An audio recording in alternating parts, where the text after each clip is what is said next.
Meridian connection. The Meridian connection, yes. Oh, well, here we are, viewers, at Silbury Hill. We just got here this morning, and we're meeting with our contacts from Meridian. Chris Eyles has come down from Newbury. Chris who? Chris, what's his name? Chris Eyles? Wilson. Chris Wilson. Oh, sorry. Well, morning, viewers. Here we are. Morning, viewers. Here we are. We've come down to meet with Chris Wilson and Meridian. Of course, we're Reg Presley. And up on the hill, there's a corn circle. And that's what we're doing. Morning. Well, Chris, there's the horses. This story is running and running, isn't it? This, it seems to be. So's this horse. The Reg Presley saga continues. Indeed it does. Well, a few weeks ago we came and saw Reg, which I think you broadcast a piece about, because his record looked likely to get to number one, or Wet Wet Wet's version of it. And it did. And it did, and now it's been there for 3 weeks, and it looks like it's going to stay there even longer, which is an incredible local success story. I mean, you know, Reg must be dead chuffed, because I think he's making a lot of money out of this. The resultant publicity, I mean, he's been swamped by newspapers ever since you did your bit. Yeah, absolutely. I mean, all the nationals have been running it, and they've been saying that he's going to earn like millions of pounds out of this record, and he's going to spend it, what interested me, he's going to spend it on examining crop circles and UFOs. Yeah. So today we've come out to see him again, to A, congratulate him on 3 weeks at number one, and B, to ask him a bit about his UFO watching, and he is a mine of information on it. I mean, he's absolutely obsessed with it, isn't he? Yeah. I mean, to start with, I must admit, I was rather sceptical, but the longer Reg goes on talking about it, you start to think, well, there may be something there after all. Well, I was thinking, well, you know, the 60s they were known for sort of overindulgence in certain substances, and I wondered maybe if you know, he'd been overindulging just slightly, but I really don't think so. He is absolutely convinced of the truth of it, and I mean, I'm sceptical too. But as you say, the more you listen to him and the more he tells you, the more he explains it, it does seem pretty weird. I mean, this thing behind us here is a man-made structure, and why would someone build it? That's right. I mean, these are the great unsolved mysteries that Reg is trying to find out. So I don't know, who's going to be first to catch a UFO on tape, TownTV or Meridian, do you think? Well, I think Reg has already done it. I mean, I haven't seen the tape yet, but he's given me a tape of a film which he took a while back, which apparently, taken close by here, shows a UFO in its full glory. I'm looking forward to seeing what it looks like. There's a wonderful tape of a silver ball in a cornfield, which I've seen, which is quite staggering. Well, I've never seen anything like it myself, and I'm waiting to see the tape before I'm fully convinced, but it'll be interesting viewing. Okay, well, thanks for coming down again. I know Reg is indebted to you. Oh, thank you very much indeed. Cheers, Chris. Thanks a lot. Cheers. Okay. Well, since then, the song has hit number one, and it's been there for the past 3 weeks. Reg, who wrote it nearly 30 years ago for his band The Trogs, stands to make around £1 million in royalties. But as Chris Wilson reports, he has some rather strange ideas of how he'll spend it. As lead singer of The Trogs and Andover's most famous resident, Reg Presley has made a fortune out of pop music. Love is all around me. His song, Love Is All Around, has spent the past 3 weeks at number one. But the fast cars and jet-set lifestyle of a pop star are not for him. Instead, Reg plans to spend his money here in Wiltshire, investigating crop circles and hunting for space aliens. Find me up a spaceman, baby, I've got speed. I've got everything I need. Since the dawn of civilization, mankind has looked out at the stars and asked the question, are we alone? Are we all that there is? Already, Reg is fronting his own weekly UFO show on Andover's cable network, TownTV. Yes, do watch the UFO show, and if you see anything strange, don't be put off, don't be shy. Please come and tell us, because we want so much information that we can throw at the government. Reg is deadly serious about his new career. He's currently writing a book on unexplained phenomena which will expose what he claims is a sinister government plot. There was supposedly a crashed UFO in Roswell in New Mexico in 1947, and with 3 aliens dead and 1 that lived on a bit. There was an autopsy done on those aliens, which we have now got our hands on. So if this has been suppressed from us, I'd like to know the reason, because governments are very devious. Reg has even hired helicopters to film a bird's eye view of local crop circles. He believes they're really symbolic messages delivered from outer space by UFOs. The 60s were a time of very great excess. And some people might be looking at this now and saying, he's overindulged a bit, he's cracked. Yeah. Well, I would say to them that you have been hoodwinked for 50 years by your government, because I believe that there really is something going on that we should know about, us ordinary, everyday country folk. There's a starman waiting in the sky. Reg even claims to have filmed evidence that UFOs do exist. He shot this video 2 years ago on an all-night UFO hunt close to Silbury Hill. Apparently the white dot is a spacecraft. Viewers of his cable TV programme have also sent in home videos, claiming to show the activities of extraterrestrial beings. I'm going to show you just a little bit of film now of some of the little balls that have been seen in the fields, different UFOs. I'm the urban spaceman, baby. Here comes the twist. I don't exist. Well, whether you believe in them or not, one thing's for sure. If UFOs do exist, Reg is definitely the man who'll find them. Chris Wilson in Wiltshire for Meridian Tonight.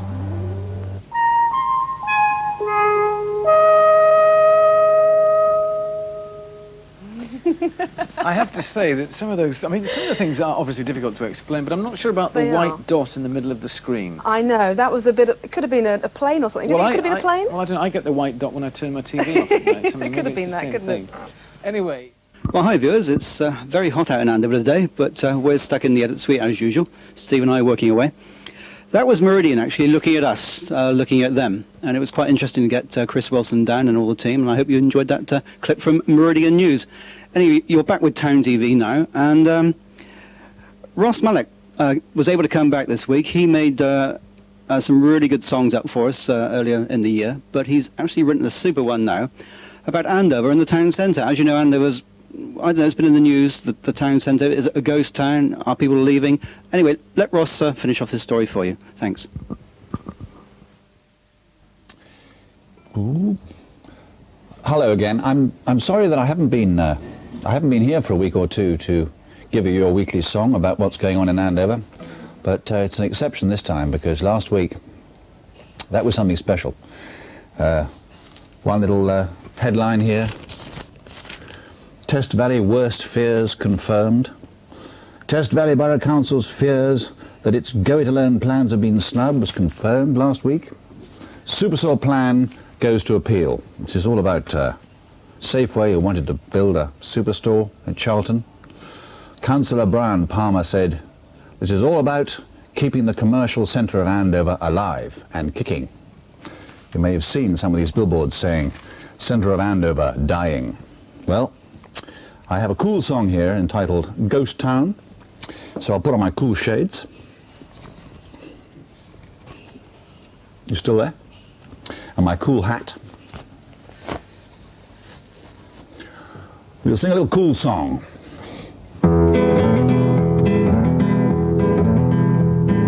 Ghost town, little old Andover's tumbling down. Ghost town.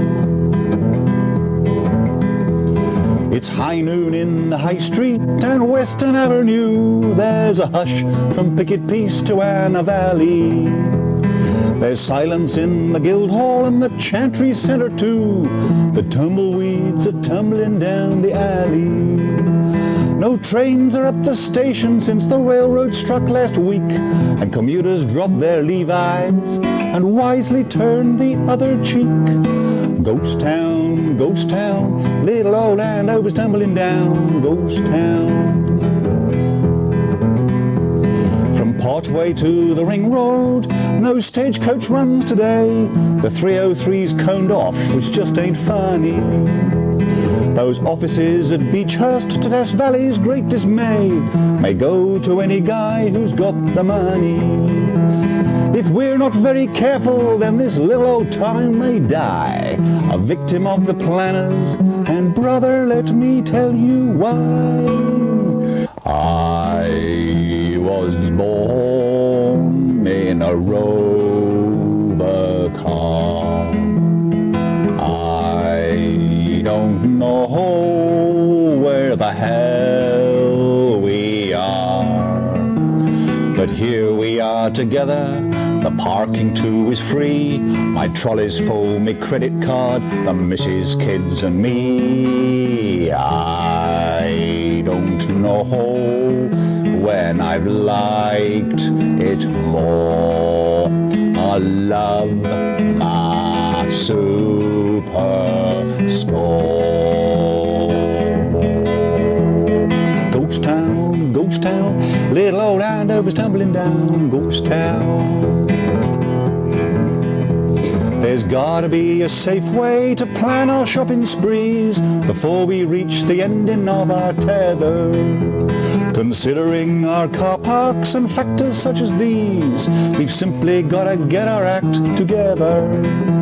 It's time to get it right at last and maybe compromise between the most essential and desirable or otherwise.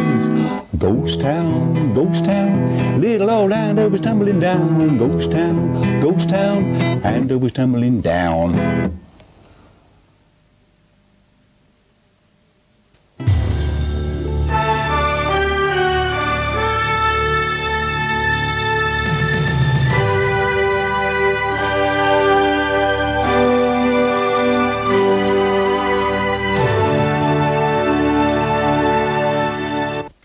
Right, we're down to the Broadway, and something new is happening here.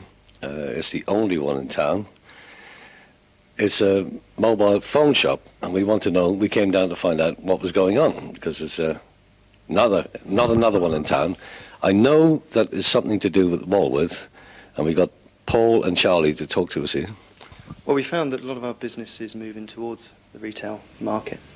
So we thought, because obviously the industrial estate, we get a lot of trade customers. We don't get the customers we want to see, which is people from Andover. So we thought if we moved into the town, and to the Broadway seemed as good as any, nice site, we'd get a few more customers that know where we were, would come in to buy equipment, we hoped. Right, well, Charlie, I was down here 2 days ago, and there was nothing in this shop, and now it looks absolutely superb, and I think people will really be impressed by the whole lot. How long did it take you to get this together? I've been working down here for 4 weeks, solid, to get this place up and running.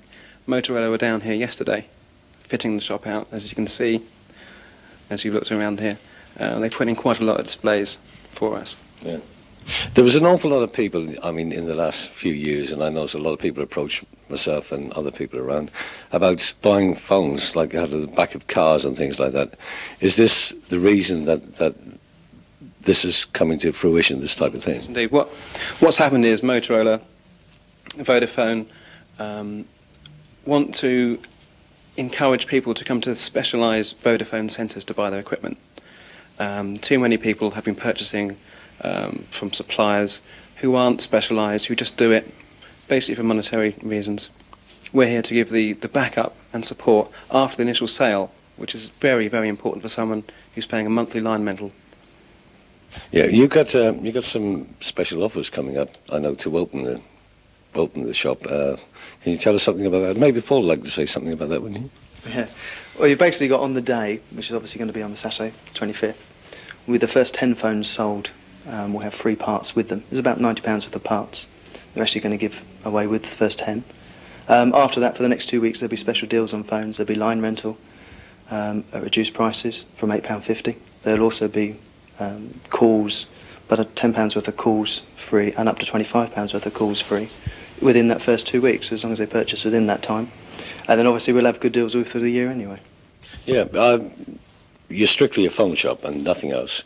So when it happens on Saturday the 25th, what's going to happen for the opening? Well, we've actually got Reg Presley, our very own Reg Presley, coming down to open up for us. He'll be down here from 2 o'clock to do that for us. We'll also be having a couple of inflatable telephones wandering around Andover, handing out leaflets, giving the information to the people of Andover. Yeah, we'll also have some information up in TownTV, up in our studios. We'll have a few leaflets if people want to pop into us through the Chancery Centre, and we'll tell you what's going on from there. Now, when this is up and running, you will have, you hope, loads of people coming in and out. So you will service phones, and I mean, what sort of guarantees do people get with these phones? What we do is, with any any phone we sell from here, and the Woolworth, you can still go to Woolworth and purchase phones. Any unit at all you purchase, in the first year, if that phone should go wrong, we exchange that phone within the first 20 minutes. So they don't have to worry for the length of time they have that phone. Under the warranty, we'll replace it as soon as it goes wrong. So they'll never be without a phone? Never be without the phone. So whether they buy it for business reasons, whether they buy it for personal safety reasons, whatever reason they want to purchase a mobile telephone for, we're always here to support them. And we're backed by Vodafone and Motorola, so they've got no worries at all. Wonderful. Okay, that's great. Now, we're going to be back here on Saturday because Reg is opening the shop, and we want to see these inflatables as well. So we'll be down here at 2 o'clock on Saturday. We want everybody else to be down here as well, to have a look at what's going on. So I'll sign off and see you next week. Bye.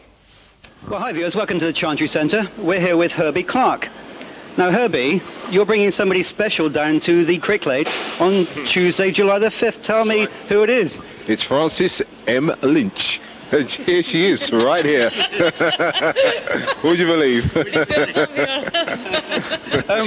Frances, what do you do? What do I do? That's a very difficult question. Are you sure you want me to answer it? Have you got all night? Tell me about your singing. Yeah, well, I'm a singer, and I'm sort of a classical singer, but I do stuff with computers and live electronics and stuff like that. And it's quite a laugh, actually. It's all kind of different types of music, a bit of your opera and a bit of early music and a bit of really strange stuff. And it all kind of stuck it all together to do this show. It's like 4 different pieces, and they've all got a bit of humour in it. I mean, the main thing about it is that it's quite a laugh as well.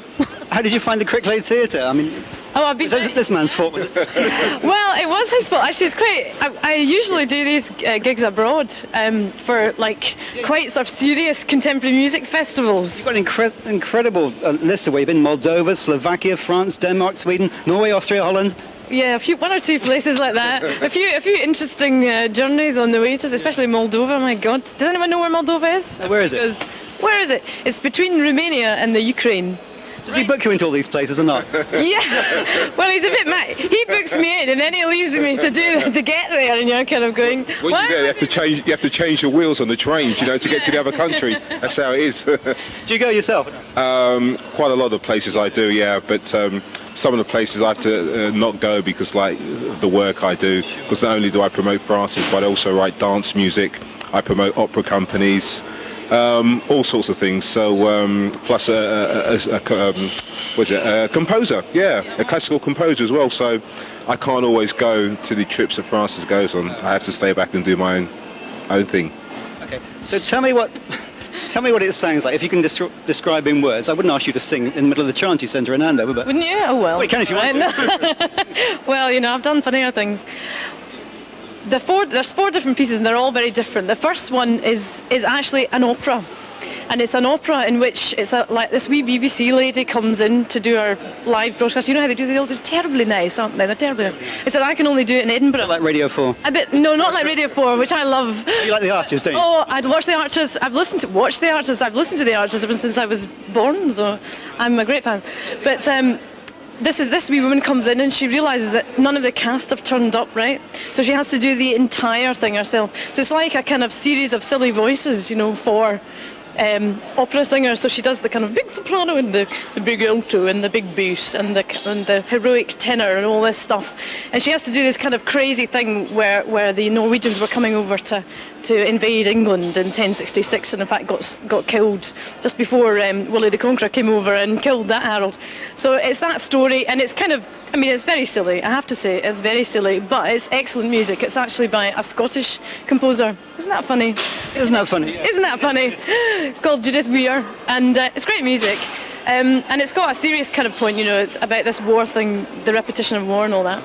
And then there's another fairly serious piece, which is it's just beautiful music. It's taken from really old, like Middle Ages stuff, church music. And that's some of the music that you've got to play. These Gregorian chants are really going around the world now, aren't they? Everybody's doing Gregorian chants. Well, that's it. How are you doing those? I have to say, well, that's what it's like, except it was written by a woman. So this is music from a lady called Hildegard von Bingen, which is an unfortunate name. I know why she couldn't just be called Mary or something, but there you go. Who was a nun. She's the most famous lady composer from the Middle Ages. Well, she's the only composer from the Middle Ages that we know of who wrote this brilliant stuff. So there's that in there with this. That's got lots of tape stuff and is kind of built in with some Islamic music. So it's like a crossover between kind of Western church and Islamic music. So it's slightly weird. It sounds amazing. Is this you on the back of here? Yeah, this is here we go. I'm telling you about the BBC lady who's got lots of microphones to sing into, because of course she's different heights and different sizes, and she's like a wee boy. She has to be kneeling down, and she's the whole army, so she has to be really tough, and all this. So that's her. What do they make of you in places like Moldavia or wherever? Well, actually, I don't like to overdo it here, but I'm a bit of a star there now, I mean, that's a bit of a star. They said to me, actually, it was great, because in these kind of countries, it's not like here. I mean, I shouldn't really say this because it's not really fair. I think people here do like new things. It's just that the way that we kind of get to people in this country, promoting arts, it's not always that well done. It's still got a wee bit of an elitist tag, which I think is a shame, because certainly the kind of show I do, it's designed, not just to be good music, it's designed also to be entertainment and, for people to have a good time when they go out. I mean, who wants to go out at night and be bored stiff, is what I always say. But in Eastern Europe and Scandinavia and places like that, and really most of Europe, the idea of something new is what they want. That's what they want. They don't want to go and see something they've seen before. They want to go and see something they've never seen before. So they don't want to see the Trogs then, you don't think? Well, I don't know, actually. I don't know. You might go down well there. But Moldova was great, because they had never heard any music. They don't have that much new music, and these places are just opening up, And so this was something really new for them, and they were just over the moon, and they want me to come back next year and it's fantastic. And do the opera house. They said, oh, this theatre's too small for you. We need the opera house where we can get 1,000 people in. And you're kind of going, right, okay. Do you think you're going to sing a quick blast into the camera? Do you think or not? Quick blast.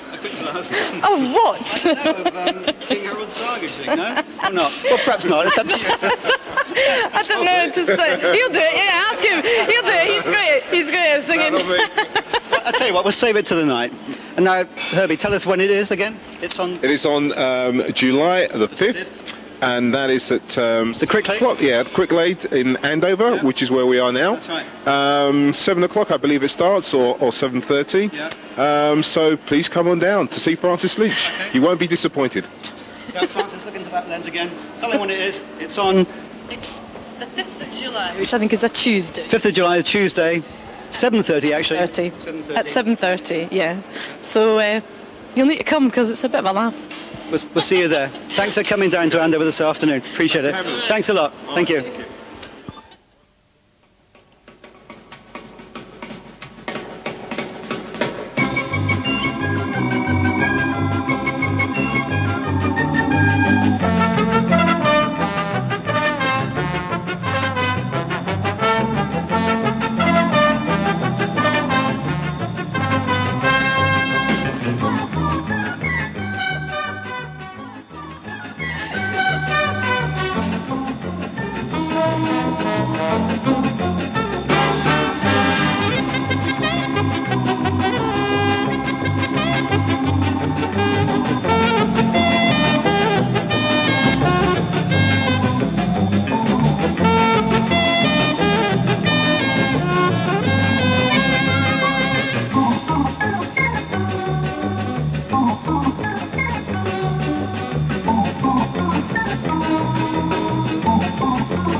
It's a circus with no wild animals, and it's a European circus, and it has very big attractions.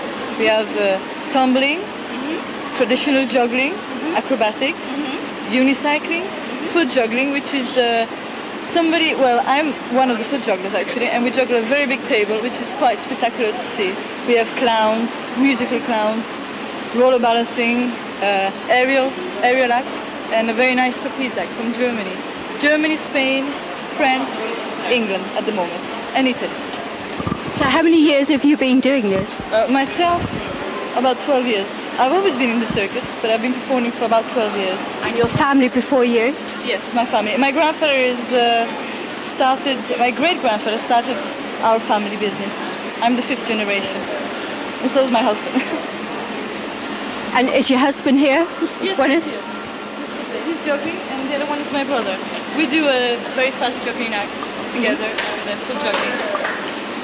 And it's you do it on the bicycles, or you? The bicycle is, we do 2 separate acts. One is on foot with acrobatics.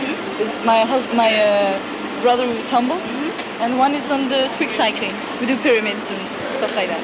So how did you get to come to Andover? It's a long way from Europe. It is a long way. It's our first British tour. It's the first time we present this show in England. But we decided, with the Eurotunnel and all that, we decided to come here and present a European show, which we think most people enjoy when they come. I'm sure they do, but why Andover? Well, we have friends in Andover, first of all, and it's the first actual city in England that we contacted to present our performance, and they agreed to let us come in their town, so now we're here. So who did you contact here to set up your the circus here? Well, David is the person who actually helped us at first, because we didn't know many people here. And then we have Mr. Christopher Price, who's helping us. He's lending us his ground, and we're renting it, and that's it. After here, we're going to Swanage and Christchurch. Oh, right. So far you've had a good time here? Yes, we just hope to have more people coming. But the weather's been quite good for you. Yes, it's very good, yes. We just hope to have a little bit more people coming to our show. Thank you. So in the circus as well, you've got, what other things have you got? You've got yourselves, what you're doing, the juggling, but you've got... There's a Spanish couple who do roller balancing. From France, there's rope spinning. From Germany, there's a trapeze. From England, there's a Mary Chipperfield's horses. And also there's a very nice cat act. It's from England. It's from Ireland, actually. And it's very nice. It's very unusual. It's like a big lion's cage and small cats performing. Well, I wish you all the luck, because it's wonderful. Super to meet you. Thank you. And you. Bye. So, Rob, what's Commit to Get Fit all about? Right, it's a campaign to raise money on behalf of muscular dystrophy, and it's a national campaign organised by the Fitness Industry Association. We will be the only centre in and around this region that will actually be partaking in the Commit to Get Fit campaign, and we kick off our campaign on the 11th of July. As a forerunner for that, all the viewers can come along to the Chantry Centre on the 2nd of July, where TownTV have kindly allowed us to have the slide receive its official launch in this town. The slide is a new exercise routine from America, one of the latest and best ways of toning and conditioning, being used by Sally Gunnell in a preparation for the 1996 Olympics. This is just one of the activities that you can choose from if you commit to get fit at the Andover Leisure Centre. OK, Rob, thanks very much for talking to us.